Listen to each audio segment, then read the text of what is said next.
What's up, guys? It's Chris from Visual Integration. Today I want to show you a little hidden feature on my 2020 Ford Ranger that you may not know about or even thought about. So let me show you real quick. When I first bought the truck, when I first got in the driver's seat, the headrest was kind of tilted forward a little bit, and it's kind of aggravating. I thought, well, maybe just the way Ford made it.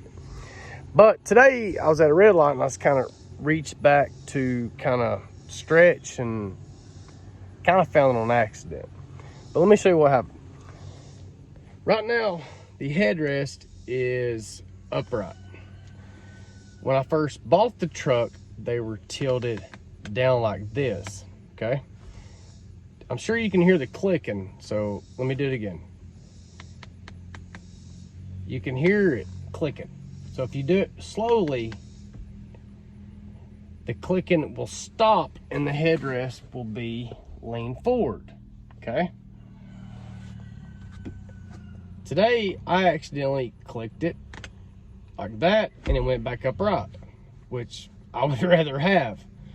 There's my son pulling up in the background. So I was curious. I thought I broke it at first, and I thought, well, maybe the passenger side does it. And as you can see, it does. There's this point to where whenever you pull it forward, it releases and goes back upright. And I guess they've done this for people to relax and for necks or neck relaxation, whatever. I don't know.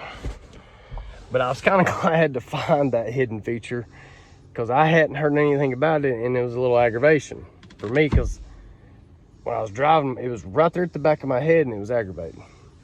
So I was just curious, is Ford does this? Do a lot of cars do it, or who knows?